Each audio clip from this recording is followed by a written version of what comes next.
ಸಾಮಾನ್ಯವಾಗಿ ನಮಗೆ ಕೂದಲು ವಂಶವಾಹಿನಿಯಲ್ಲಿ ಬರುವಂಥದ್ದು. ದಪ್ಪಗಿನ, ಉದ್ದಗಿನ, ಸ್ಟ್ರೈಟ್ ಹೇರ್, ಕರ್ಲಿ ಹೇರ್ ಯಾವುದೇ ಇರ್ಬೋದು, ಅದು ವಂಶ ಪಾರಂಪರಿಕವಾಗಿ ಬರುವಂಥದ್ದು. ಆದರೆ ಇದರ ಪೋಷಣೆ, ರಕ್ಷಣೆ ಎಲ್ಲ ನಮ್ಮ ಕೈಯಲ್ಲಿದೆ. ಮಾರ್ಕೆಟಲ್ಲಿ ದೊರೆಯುವಂತಹ soap, shampoo, conditioner, hair oil ಇದನ್ನೆಲ್ಲ ಬಳಸ್ತೇವೆ. ಆದರೆ ಇದರಲ್ಲಿ ಕೆಮಿಕಲೇ ಜಾಸ್ತಿ. ಹಾಗಾಗಿ ನಾವು ನಮ್ಮ ಕೂದಲಿನ ರಕ್ಷಣೆಗಿಂತ ನಾವು ಇದನ್ನು ಕಳ್ಕೊಳ್ಳೋದೇ ಜಾಸ್ತಿ. ನಮ್ಮ ಕೂದಲಿನ ಉತ್ತಮ ಪೋಷಣೆಗಾಗಿ ಸುಲಭವಾಗಿ ಹೇಗೆ ಹೇರ್ ಆಯಿಲ್ ಮಾಡ್ಬೋದು ಅಂತ ಇವತ್ತಿನ ವಿಡಿಯೋದಲ್ಲಿ ತೋರಿಸ್ತಾ ಇದ್ದೇನೆ. ಇದು ಮಾಡಲಿಕ್ಕೆ ನಾನು ಸ್ವಲ್ಪ ಕರಿಬೇವು, ದಾಸವಾಳದ ಎಲೆ, ನೆಲ್ಲಿಕಾಯಿ ಹಾಗೆ ಮೆಂತ್ಯೆಯನ್ನು ತಗೊಂಡಿದ್ದೇನೆ. ಮೊದಲಿಗೆ ಇದನ್ನೆಲ್ಲ ಚೆನ್ನಾಗಿ ತೊಳ್ಕೊಳ್ಬೇಕು. ಎಲೆಗಳಲ್ಲಿ ಧೂಳು, ಹುಳಗಳೆಲ್ಲ ಕಟ್ಟಿರ್ತದೆ. ಹಾಗಾಗಿ ಸರಿಯಾಗಿ ಕ್ಲೀನ್ ಮಾಡಿ ನಂತರ ಉಪಯೋಗಿಸ್ಕೊಂಡ್ರೆ ಒಳ್ಳೆಯದು. ಇನ್ನು ನೆಲ್ಲಿಕಾಯಿಯನ್ನು ಅದರ ಬೀಜದಿಂದ ತೆಗೆದು ಈ ರೀತಿ ಕಟ್ ಮಾಡಿಟ್ಕೊಳ್ಬೇಕು. ನಂತರ ಕಟ್ ಮಾಡಿ ಇದನ್ನು ಮಿಕ್ಸಿಗೆ ಹಾಕ್ಕೊಳ್ತಾ ಇದ್ದೇನೆ. ಮಿಕ್ಸಿಗೆ ಹಾಕಿ ಆದ ನಂತರ ಇನ್ನು ಕರಿಬೇವಿನ ಎಳೆಯನ್ನು ಒಂದು ಮುಷ್ಟಿಯಾಗುವಷ್ಟು ತಗೊಂಡಿದ್ದೇನೆ. ಕರಿಬೇವು, ನೆಲ್ಲಿಕಾಯಿ ಎಲ್ಲ ನಮ್ಮ ಕೂದಲಿಗೆ ಬಹಳ ಒಳ್ಳೆಯ ಪೋಷಣೆಯನ್ನು ಕೊಡ್ತದೆ.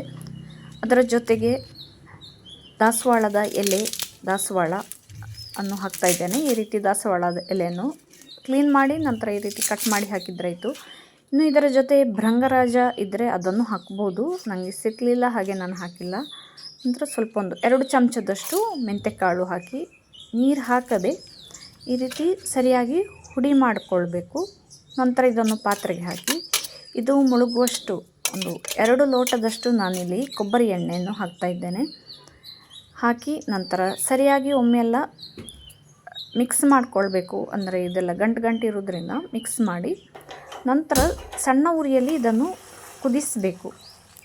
ಸುಮಾರು 15 ನಿಮಿಷದಷ್ಟು ನಾನಿಲ್ಲಿ ಕುದಿಸಿದ್ದೇನೆ. ಇದನ್ನು